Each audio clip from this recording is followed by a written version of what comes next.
संतों ने कृपा करके हमें भगवत उपदेश किए हैं जिससे हमारे सारे दोष नष्ट हो जाए। कह रहे हैं कि इस संसार में कैसे जाना जाए कि ये आदमी नरक जाएगा, अपने को कैसे जाना जाए कि हम नरक जाएंगे। बोले विश्वासघातिनो ये च कृतज्ञाव्रत लोपिनः द्विज देवेषु विद्विष्टा शांतयन्ते धराम नराः। जिसने किसी को विश्वास दिलाया और विश्वासघात कर दिया उसको नरक की प्राप्ति होगी।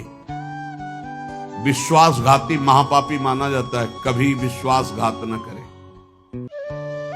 कोई शरण में आ जाए या किसी को वचन दे दे या किसी को विश्वास दे दे फिर विश्वासघात करे उसको नरक की प्राप्ति होती है। दूसरा, कृतज्ञ, तुम्हारे साथ उपकार किया, तुमने उपकार नहीं माना, उसका अमंगल किया, नरक की प्राप्ति होगी। तीसरा, आज से मैं ये करूंगा ऐसा व्रत लिया और व्रत तोड़ दिया बीच में, उसको नरक की प्राप्ति होगी। ये खिलवाड़ नहीं है कि मैं ये व्रत लूंगा, ये ऐसा करूंगा, मैं ऐसा धाम जाऊंगा, ये इतने लोगों को भोजन कराऊंगा। ये कई लोग ऐसे होते हैं जो बड़ी बड़ी बातें कह देते हैं, उनको पता नहीं कि ये खिलवाड़ नहीं है। ऐसा कर दूंगा, ऐसा कर दूंगा, ऐसा कर दूंगा, और किया कुछ नहीं, पहुंच गए नरक। व्रत का उल्लंघन करने वाले, प्रतिज्ञा का उल्लंघन करने वाले, नियम का उल्लंघन करने वाले नरक को प्राप्त होते हैं। मैं इतनी परिक्रमा करूंगा, मैं ऐसा करूं, कुछ भी नहीं। कोई नियम को ऐसे मत लो कि मैं ये करूंगा। हे प्रभु की इच्छा होगी, समय रहा, जीवन रहा तो हो जाएगा, नहीं रहा, आप सामय के मर गए तो। ये बात ध्यान रखिए, आगे चलकर मैं सन्यास लूंगा, विरक्त होके वृंदावन वास करो, नरक जाओगे अगर नहीं विरक्त हुए। मैं इतना यहां मंदिर बनवा दूंगा, नहीं बनवाया नरक जाओगे। वचन संभाल के बोलो, आज से मैं कुछ दिन व्रत रहूंगा।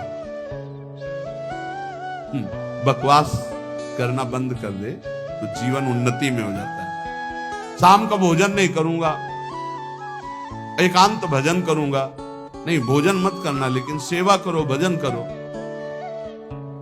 समझे, वाणी को ऐसे बिखेरते चले जाते हैं। व्रत का उल्लंघन करने वाला नारकी गति को प्राप्त होता है। संतों से द्वेष करने वाला, गुरु से द्वेष करने वाला, ये नरक को प्राप्त होते हैं। और ध्यान से सुनो, जो माता पिता को दंडित करता है, गाली देता है, अपमान करता है, उसे सीधे नरक की प्राप्ति होती है। बिल्कुल पक्का समझ लो। माता पिता भगवान का स्वरूप है। मातृदेवो भव, पितृदेवो भव। बिल्कुल बुद्धि खराब मत करो, कलयुग बुद्धि भ्रष्ट कर रहा है। माने मात पिता ने देवा साधुन ते करवावे सेवा, जिनके ये आचरण भवानी ते निश्चर समझानो। राक्षस है, और ऐसे राक्षस अब पुत्र रूप में ज्यादा पैदा हो रहे हैं। एक देखा मुंह कि माता को बाल पकड़ के घसीट रहा है, लात से पेट में प्रहार कर रहा है, पिता को थप्पड़ और सीधे छाती पे लात। वाह, इस पुत्र के जानते हो क्या गति होगी? सीधे रो नरक। फिर वहां जो दंड मिलता है, वहां मरना तो है नहीं प्यारे, ना बेहोश हो सकते हो ना मर सकते हो, होश में रहकर दंड भोगना है। नरक की ये खासियत है। 100 बार काटे जाओगे, 100 बार जिंदा रहोगे, उसे यातना देह कहते हैं। होश में ये मत मानना कि नरक वरक नहीं है। जैसे लोग कहते जा रहे हैं कौन नरक सरक, बोल लो बोल लो। जब फंसते हो ना, बोले यही सब मिलता है, यही नहीं मिलता है। जब चोरी करोगे तो पहले घर से लेके थाने तक डंडा चलेगा, फिर थाने में स्पेशल पिटाई होगी, फिर कपड़े वपड़े संभाल के तुम्हारे हथकड़ी लगा के जज के सामने, फिर वहां तुम्हारी चोरी का न्याय होगा। ये ब्याज में मिला है। ये ब्याज में घर से लेकर पकड़ने तक और थाने तक जो पिटाई हुई, ये ब्याज है। मूल तो न्यायाधीश करेगा कि 20 साल की सजा या अमुक से इतना इतना दंड। ऐसे ही कर लो मनमानी पाप, यहाँ जो ठोकर और रोग है ये तो ब्याज है, मूल तो नरक में भोगना पड़ेगा। जो माता पिता का त्याग कर देता है उसे नरक की प्राप्ति होती है। जो माता पिता को दंड देता है, जो माता पिता को गाली देता है, और जो अपनी पाणी ग्रहण की हुई स्त्री को, निर्दोष स्त्री को नाना प्रकार के दोषारोपण करके दंड देता रहता है, कलह मचाता रहता है, ऐसे पुरुष को नरक की प्राप्ति। और जो अपने सज्जन पति का त्याग कर पर पुरुष का अनुसरण करती, ऐसी स्त्री को नरक की प्राप्ति होती। जो गुरुजनों को कठोर वचन बोलते हैं, जो गुरुजनों का आदेश का पालन नहीं करते, उनका पोषण नहीं करते, जो देवता ब्राह्मण और निर्बलों का धन का अपहरण कर लेते हैं, ऐसे मनुष्यों को नरक की प्राप्ति होती है। जो मदिरा पान करते हैं, सुन लीजिए, ये च मध्य रता पापा द्वित कर्म रतास्तथा। हमारा शास्त्र कहता है भारतवासी हो, विदेशी नहीं हो तुम, इस भूमि में जन्मे हो, यदि मदिरा पियोगे तो नरक का रास्ता पक्का कर रहे हो। बोले इसमें तो कोई हिंसा नहीं, लेकिन शास्त्र निषेध है। ये च मध्य रता पापा द्वित कर्म रतास्तथा। जो जुआ खेलते हैं, मदिरा पीते हैं, और जो साधु वेश रख के पाखंड करते हैं, इनको सीधे नरक की प्राप्ति होती है। यहां जो वर्णन हो रहा है वो बीच में विश्राम नहीं, सीधे नरक, बिना रोक टोक के। जो माता पिता को दंड देते हैं, जो निर्बलों का धन अपहरण करते हैं, जो देवताओं का धन अपहरण करते, देव मंदिरों का, जो पापी मदिरा पीता है, जुआ खेलता है, जो पाखंड करता है साधु वेश में, इन सबको नरक की प्राप्ति होती है। ऐसा थोड़ी कि तुम साधु वेश रख लिए तो तुम चक्रवर्ती हो, जो चाहो सो कर सको, नहीं। देखो, अगर साधु वेश धरकर गलती हो जाए तो भगवान क्षमा करते, चूक, लेकिन पाखंड का मतलब जानबूझ के वही करते रहना, महापात की, अतिपात की, इन सबको। और जो दूसरे जीव जंतुओं को पका के खाते हैं, जो जीवों को पका के, ये भारत है, भारत धर्मात्माओं का देश है, महात्माओं का देश है, यति और सतियों का देश है। यहां एक कबूतर के लिए अपने शरीर को काट के तराजू पे रख दिया, ये वो राजाओं का देश है, वो प्रजा का देश है, जो शरणागतों के लिए जीवन अर्पित कर दे। यहां जो जीव जंतुओं को पका के खाते हैं, भैया सुन लो, ये जो मांस मछली अंडा खाने वाले, बोले और तो कुछ हम नहीं खाते, मछली खाते। तो मछली में जीव नहीं? बोले नहीं, पानी की तरोई है। हाँ हाँ, हमसे बोले एक तरोई जो होती है वो जमीन में छेलती है, ये पानी की तरोई है मछली, और पानी की तरोई है वो। बनोगे तुम भी पानी की तरोई, तैयार हो जाओ, फिर तुमको सीधे मिर्ची की तरह तल के कढ़ाई में जिंदा फिर खाएंगे। वो काल स्वरूप भगवान है। अर्जुन को दिखाया कि देखो भीष्म द्रोणाचार्य लौंग इलायची की तरह फंसे हमारी दाढ़ों में। होश में रहो, शास्त्र आज्ञा है। जो दूसरे जीव जंतुओं को मार के उबाल के, बोले हम तो नहीं इसे पर खरीद के लाते हैं, वैसे ही भोग मिलेगा, दंड मिलेगा। और सुनो, जो सत्कर्म का संकल्प करके सत्कर्म नहीं करते, सत्कर्म का संकल्प लेके, सत्कर्म का ये करूंगा, ये दूंगा, ये ऐसा कभी मत बोलो, जबान से कर दो, कर दिया, जबान से बोल दिया और किया नहीं तो नरक जाओगे। जो दूसरों को सदैव कष्ट ही देता रहता है, जो शास्त्र और धर्म के विरुद्ध चलता है, शास्त्र के अनुसार चलने वालों का उपहास करता है, जो दूसरे की जीविका छीन लेता है, जो द्वेषवश महामहिम गुरुजनों की निंदा में प्रवृत्त होता है, वे सब नरक जाते हैं। जो दाता दान दे रहा है और वो जाकर उसको भड़का के रोक देते हैं, नरक जाएंगे, दाता भी और भड़काने वाला भी। जो पाप कर्म के लिए प्रेरणा देता है, जो अनाथ उनको पीड़ा पहुंचाता है, इन भूतल पर ऐसे लोगों को नरक की प्राप्ति होती है और ये पाप उनको घोर दुख में, नरकों में ढकेलते हैं। ब्रह्मण्यम पुण्य मुत्सृज्य ये द्विजा लोभ मोहिता कुकर्म युपजीवंती तेवै निरयगामिना नरकगामी। ध्यान से सुनना, जो ऊंचे कुलों में जन्म लेकर के निम्न आचरण करते हैं, न संध्या है, न बंधन है, न अर्घ देना है, बस मनमानी पापाचरण, सीधे नरक, खिलवाड़ नहीं है।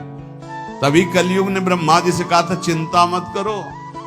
जैसे बड़े भैया ने सतयुग ने कहा हमारे राज्य में कोई नरक नहीं जाएगा, कि छोटे भैया त्रेता जी ने कहा कि हमारे राज्य में भी जैसे बड़े भैया का राज्य वैसे ही रहेगा।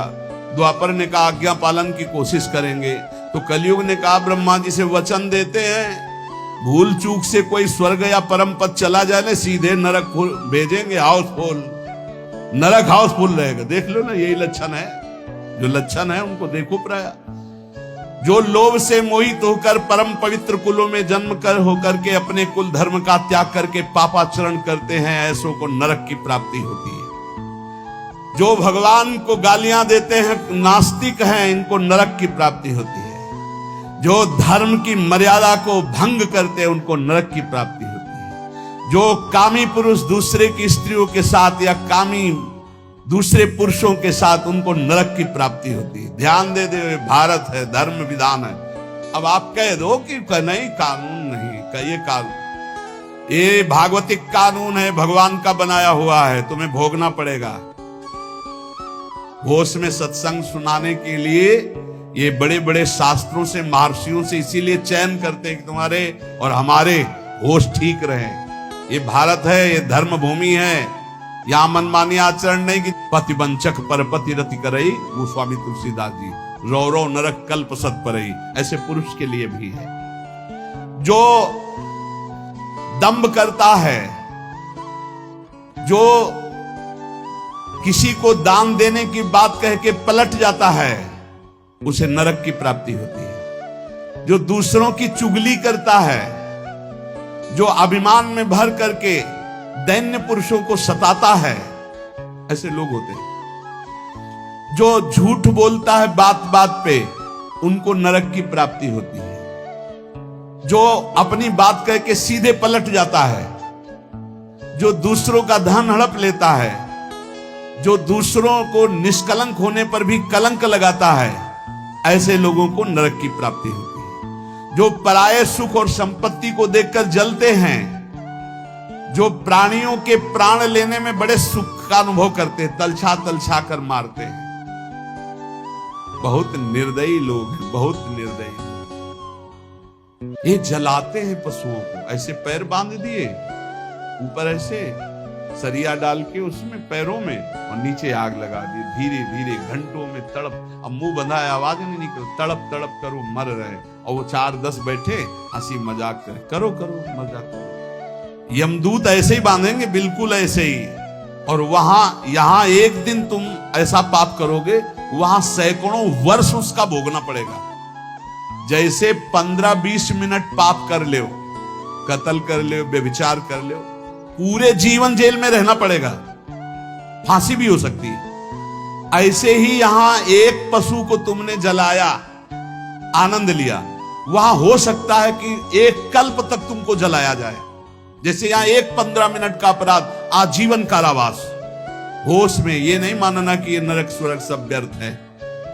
जो लोग पराई स्त्री को फुसला के फंसा के दुराचार करते हैं, मार देते हैं, जो लोग कुआं, बगीचा, पोखरा, पौशाला, इन स्थानों को अपवित्र करते हैं व्यभिचार के द्वारा, मलमूत्र त्याग के, मान लो पानी है, पानी में मलमूत्र करना, पानी में व्यभिचार करना, ऐसों को सीधे नरक मिलता है, सीधे नरक।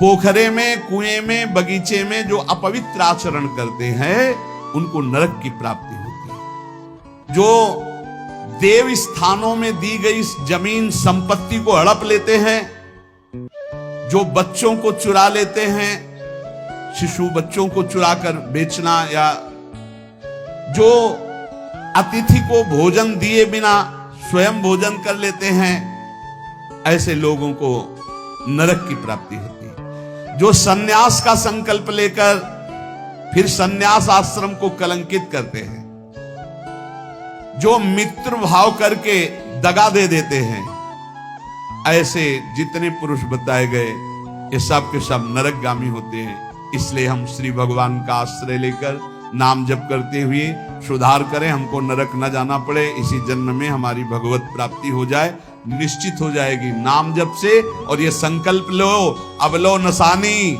अब ना न सही हो, तो भगवान कृपा करके माफ कर देंगे। आम तो हम सर्व पापेभ्यो मोक्षयिष्यामि मा शुचा। श्री राधा वल्लभ लाल की।